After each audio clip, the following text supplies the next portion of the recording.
And welcome, everybody. This is Sherman Ray, and this is Christian American Magazine. I want to welcome you all to the broadcast today. I hope everybody's doing well. And that before we get too far forward, I want to encourage you, go ahead and like our YouTube channel. We'd love to have you subscribe to us. That way, every time we have a show, that you're actually able to get on board with us.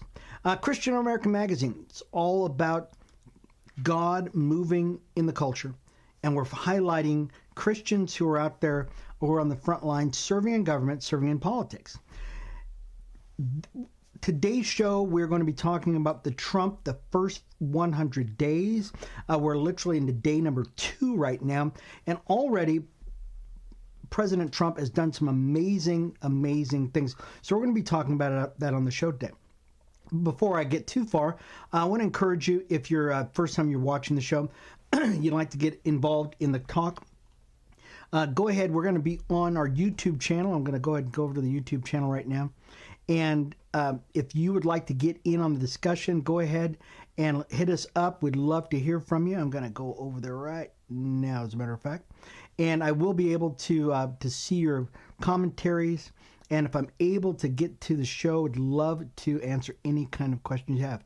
And just go to Christian American Magazine on our Godstream TV YouTube channel. That's Christian American Magazine on our Godstream TV channel.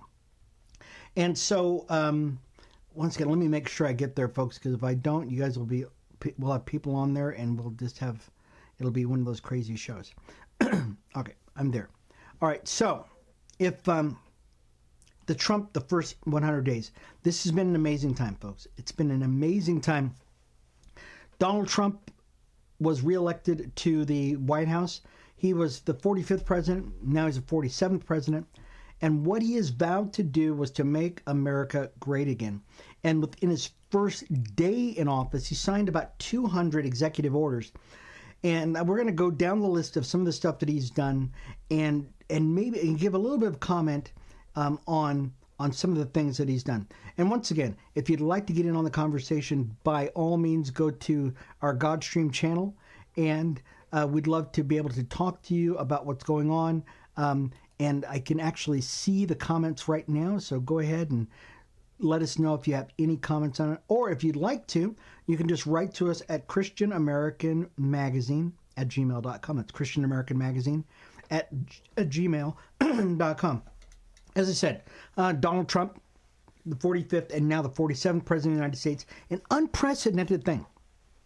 Unprecedented that he was able to come in as not only the 45th president, but to come in as the 47th president. Hasn't been done, nothing like that's been done since Grover Cleveland. And when Grover Cleveland did it, he did not repeat. He, like Donald Trump, it was kind of he missed a couple of years and then he came back into politics. Donald Trump was unique, though, in that he had been impeached twice. He had been had assassination plots on him twice. First time they actually got off a shot on him. He was brought into court. He was convicted of 39 felonies, and against all of that, he was sued. As a matter of fact, one time he was sued and he had to give up nearly $500 million. $500 million. $400 million he had to come up with. And what they had hoped to do is they had hoped to sully him up, to stain him up enough so that when if he ever ran for office again, that people would look at it and they would go, no, we don't want to vote for a felon. And many people did. Many people said, no, we're not going to vote for somebody like that. And yet, in a historic 2024 election, not only was he reelected to be president of the United States, but he won in a landslide. Yeah, he won in a landslide, Electoral College and the popular vote. And now he has a tailwind behind him because he also has both houses of Congress, the Senate and the Congress, who are Republican led. And now he really has a mandate by the people of the United States to do something. And he said something very interesting in one of the inaugural speeches he had. He said that he felt that his life was spared by God for a reason. And that's the amazing thing. And once again, he said, my life was spared by God for a reason, to make America great again. So we are so excited about what President Trump is doing. As I said, 200 executive orders in his first day in office, and he sat there and he signed them back in order. And one of the things, the first thing he did was he basically reversed many of the policies that Joe Biden had put into office when he got into office.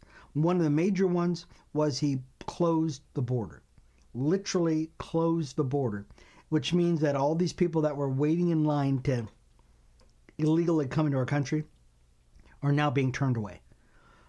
During the Democrat-ruled last 4 years, over 10 million people, and some estimates are closer to 20 million illegal immigrants came through our southern and northern borders. And among those people were rapists, murderers, criminals, terrorists from around the globe, invited by the Biden administration. And Donald Trump said, you know what, no more. We're done with all that stuff. Matter of fact, one of the things he also said was that we're going to, in earnest, rebuild the wall that he had started 4 years prior. And so we're very excited about that, and we'll maybe talk about that a little bit. But let's get to our list. Let's get to our list of things that President Trump said he was going to enact, and promises made, promises kept. Number one, once again, 200 executive orders. And among those executive orders were things like he ordered federal workers back to the office.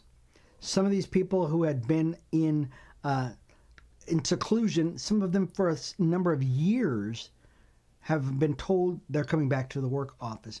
And not just you're coming back, but you're coming back immediately. And those people who said that they didn't want to come back, he said you can consider yourself fired.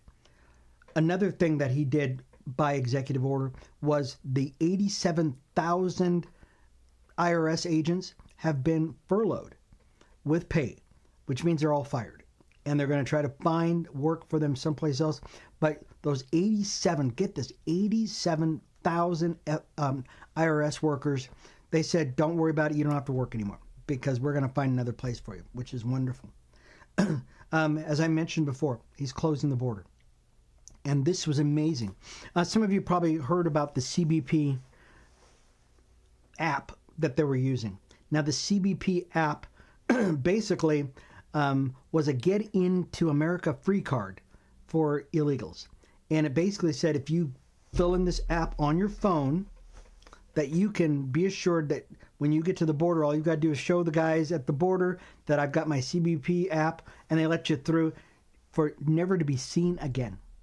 Yeah, the vast majority of people who are coming to America and they're given a court appearance date that they've got to come in and be adjudicated by a judge to whether or not their claim for asylum was valid or not, the vast majority of those people never come back. They never see them again. And this CBP app that was on their phone was meant for something else. The Biden administration allowed these folks who were illegal aliens to use it to get into America once again. Some of them probably never to be seen again. Now, the problem with this whole thing is we don't know who these people are. We don't know who these people are, what their motives are, what their past is, if they're a good fit in America as it is. We do know this, that they are illegally here.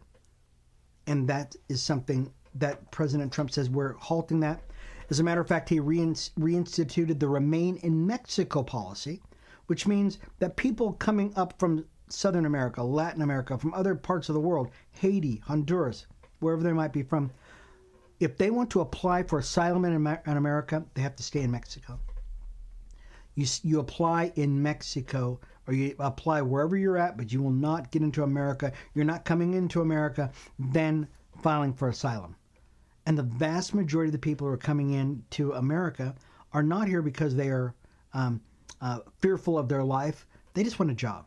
They want a better way of life. And we bless them. We know that they want a better way of life. But they're getting into America under false pretenses. And they're jumping over people who have been waiting sometimes decades to become American citizens. So the Remain in Mexico policy has been reinstituted. Another thing that has been reinstituted or is being tried now, is birthright citizenship is on the chopping block right now. And what does birthright citizenship means? Well, it means basically if your parents come to America and they have you and you're born in America, excuse me, and you're born in America, that you are automatically an American citizen, even though your parents are illegal aliens. Now, one of the things that we find is so egregious about this is that we have a group of people who will come into America and hold up in hotels. They literally have hotels in California, and they rent out portions of this hotel just so Chinese nationals can come in here, have babies. And what they do is they have the moms come in, they're pregnant, and in the last trimester of their pregnancy, they come to America because they know if they have that child in America, that child is now an American citizen. So the Trump administration signed an executive order rescinding that tradition that we have. Unfortunately, what now has happened is a judge has blocked President Trump's executive order rescinding the birthright citizenship for people. And this is something that's going to be ultimately go to the Supreme Court and get an opinion by the Supreme Court to see if people can do this. Because unfortunately, what happens is people will come here from all over the world, have children here in America, and then as a chain migration, this child will say, well, I can't stay here by myself, right? So mom and dad get to stay with them. Oh, well, mom and dad can't be here by themselves. They need an extended family. So now they bring brothers and sisters, and then they bring uncles and aunts. And one child now turns into 34 people that come in as a result of that one child coming into America. Interesting stuff. Another thing that President Trump did in his first 100 days, and we're only up to the third day, is he's opening up Alaska and the oil-rich land sands that we have for energy. President Trump has said that he's going to make America energy independent once again, and he's going to, and he kept saying this during his speeches that he made on his first day in office, that he said that we have liquid gold under our feet, and as a result of that, we're going to drill, baby, drill. So it looks like President Trump has been made good on that request. And before we go on to the next one, let's take a really quick break, folks. We'll take a really quick break to let you know that if you would like to write to us at Christian American Magazine, we'd really encourage you, go ahead and write to us at Christian American Magazine at gmail.com. It's Christian American Magazine at gmail.com. Or you can find us on our Godstream TV channel at ChristianAmericanMagazine.com. ChristianAmericanMagazine.com. And we would love to hear from you. I'm Sherman Ray. I'm the founder of Godstream. And we're really excited about some of the new shows that we're going to be able to bring out to you. And this is just one of them, Christian American Magazine. So we hope that you're enjoying the show. If you'd like to get the show on podcast, it'll be up on Spotify or on Apple Podcasts. So you can actually check that out also. Once again, Christian American Magazine. Check us out, folks. We'd love to have you be a part of our Christian American Magazine family. Well, we are back, folks, and we're talking about President Trump's first 100 days in office, and it has been a whirlwind. And we're only up to number 5 right now. Literally, we've only hit about 5 of the things he's done, but we're going to go on. We're going to hit the top 10 things just so far in the Trump administration, and he's got a lot more to go. So many others to go. Number 6. This was big. A $500 billion AI infrastructure package has been penned. It's been inked by President Trump as a joint venture with some of the leading minds in the AI industry. So AI is artificial intelligence. It has become one of the biggest things ever. The use of AI not only in writing, not only in maybe website design, but it's big in the military and it's big in forecasting what's going on in the world. China is our number one adversary in the world as far as AI. And the hard thing about AI is you need a lot of infrastructure, you need a lot of computing power, you need a lot of electricity. And with the Biden administration proved something very readily during the last 4 years when they mandated the whole Green New Deal, where they were trying to get people into electric cars. And they found out that our electrical grid is just it is overburdened right now. Add to that now the drain on your electrical grid with a bunch of computers now, a bunch of mainframes that are going up as a result of AI, because AI is taking over everything. It really is. It's going to be a vital part of America going forward, but it takes a lot of energy. And so now we're finding out that we need more infrastructure. So $500 billion AI infrastructure package has just been penned. It's going to be a joint venture between the United States government and a public-private enterprise to keep up with AI. We want to be the leader in this, folks. We don't want to be lagging behind. Let's talk about President Trump's nominees for his cabinet. And we've got some amazing people that are out there right now that are going through the process. People like Pam Bondi. Pam Bondi has been dubbed for the Attorney General spot. And so we're so excited that she is moving forward at breakneck speed. J.D. Vance. So J.D. Vance, who's not a cabinet post, but he is actually the vice president. Another born-again believer who is that close. He's a heartbeat away from the leading the country. And so we want to pray for J.D. Vance as he is taken on who was voted into office along with President Donald Trump. Speaker Mike Johnson. Speaker Mike Johnson is just he was voted into office, less than a year ago.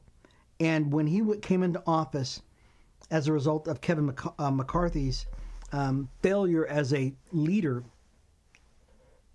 he took on what Trent Lott said was a bunch of cats. And he's trying to wrangle all these cats so that he can get these folks into office. And another born-again believer. And we want to pray for this. We want to pray for Mike Johnson as he's doing a yeoman's duty, a yeoman's work as the Speaker of the House in the House of Congress. And then finally, Marco Rubio.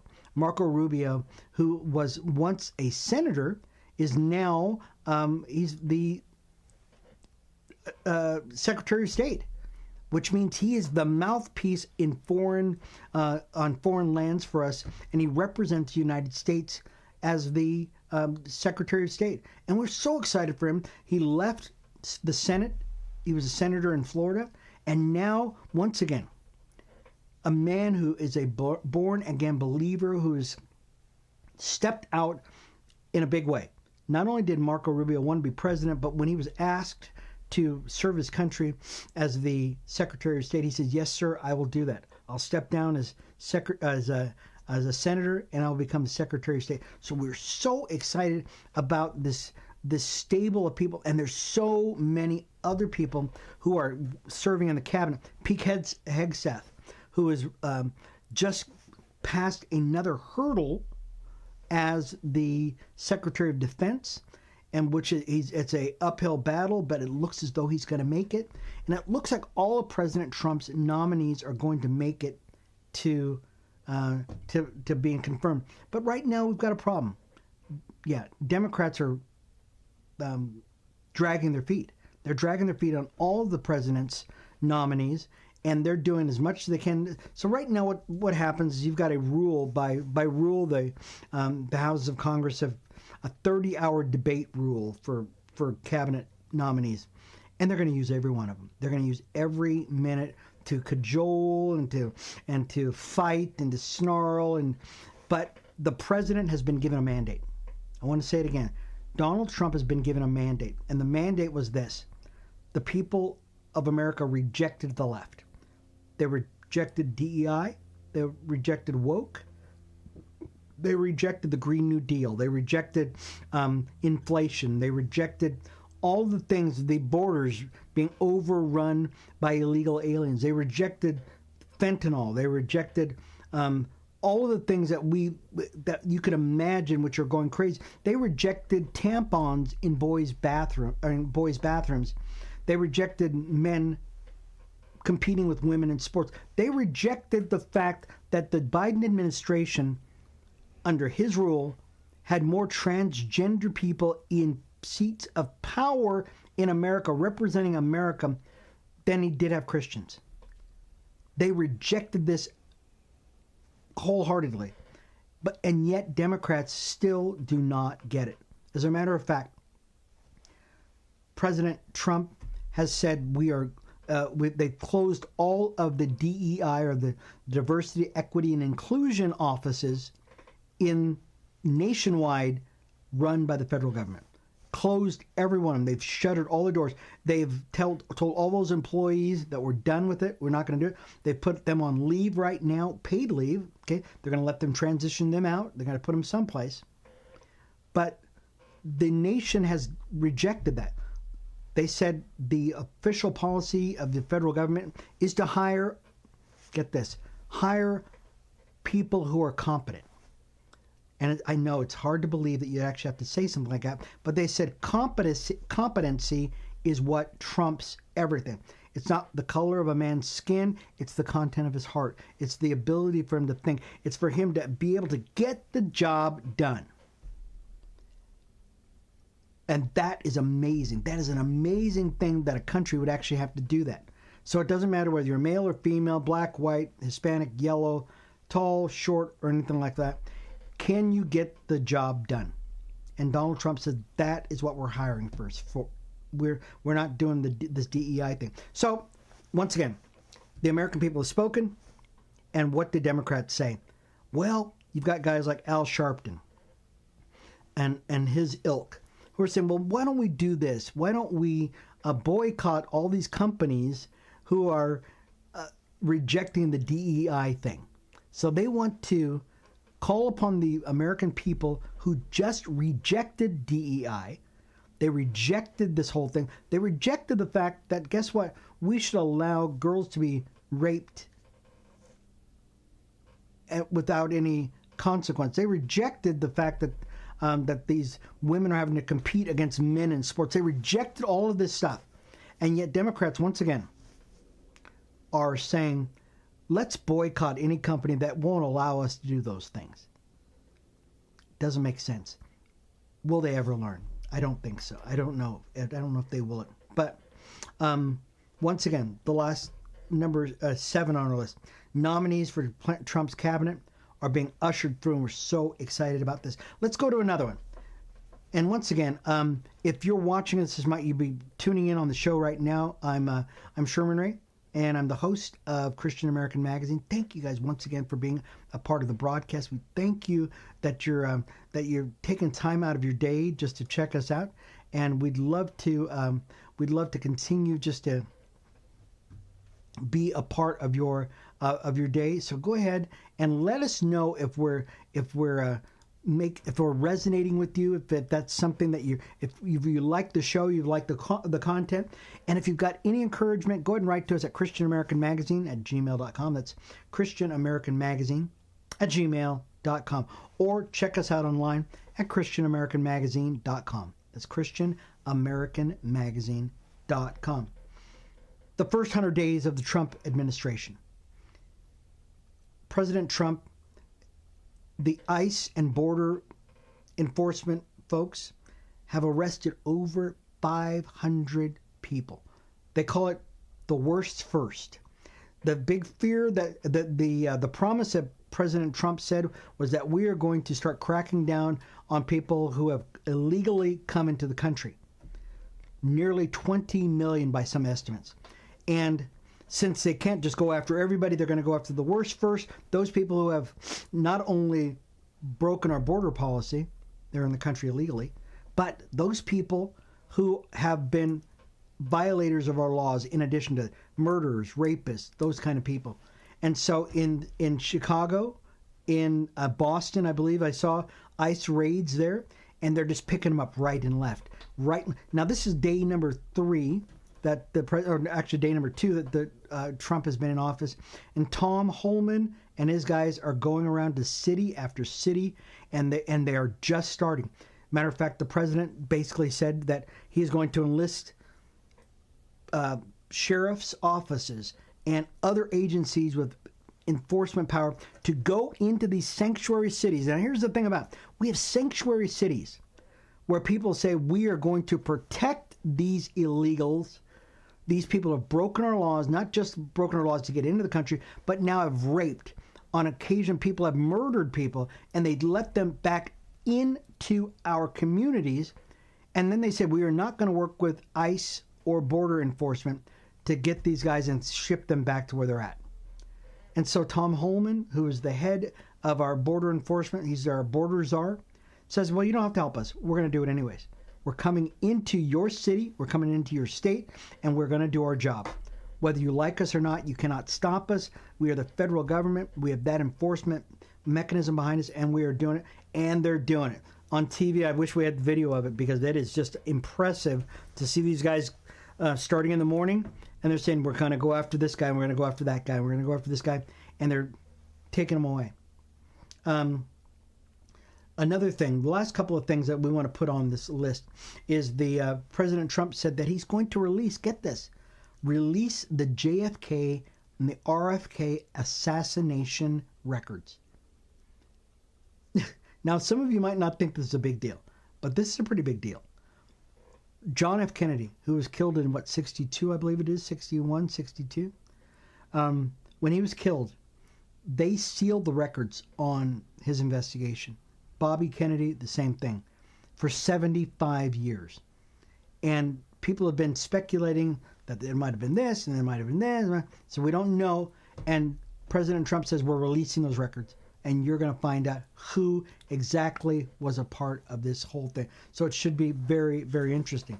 Another thing that's happened during the first 100 days of the Trump administration is we have the people in the business arena and those who are part of the EU, they are very excited. They're excited about the pro-business policies of the Trump administration. They view, even though President Trump has said he's going to use tariffs to encourage China, Canada, Mexico to do some things in our way, they say that they see those tariffs as bargaining chips, not as punitive damages, not as punitive, ways of hurting people, but as a way of getting people to understand that the United States is back in business and that America is on a pro-business, pro-growth, pro-American trajectory, which means that's good for everyone. If America is growing, the rest of the world is growing, folks, and you can bet that. We are the leading economy, the leading purveyors of freedom and entrepreneurialism, and over the last 4 years, it's been stymied by the Biden administration. As a matter of fact, because of the Biden administration's anti-business climate, they punish people who do good things. They punish people who are entrepreneurs. They punish people who want to do good. And what they're trying to do is they're trying to level the field with everybody, so everybody is basically broke. Yeah, that's socialism. That only the people at the top are making any money and everybody else is broke. Now, the Biden administration said that they believe that they're going to try to grow the economy from the bottom up and from the middle out. No, that's not the way it was. Everybody went broke, and everybody is. But now the Europeans are going, hey, we're pretty excited. Pro-growth, let's get some businesses going. America is back in business, folks. And that's the exciting thing about having the Trump administration to be back in business. The last thing, as we close, the Trump administration has declared something as a federal policy, folks. It's federal policy now that the federal government recognizes only two sexes, male and female. And the left goes crazy. Wow. Well, once again, folks, I encourage you, if you like what you're seeing here, if you like the whole the format of the show, let us know. We'd love to have you be a part of our show at some point or another. Once again, this is Christian American Magazine. Love for you to write to us. Let us know that you enjoy the show. You can write to us at christianamericanmagazine@gmail.com. That's christianamericanmagazine@gmail.com. We'd love to hear from you. Or you can just write to us, find us online at christianamericanmagazine.com. That's christianamericanmagazine.com. Once again, this has been Sherman Ray for Christian American Magazine. We will see you again next week for more of Christian American Magazine. Folks, have a wonderful day, and we will see you soon. Bye-bye.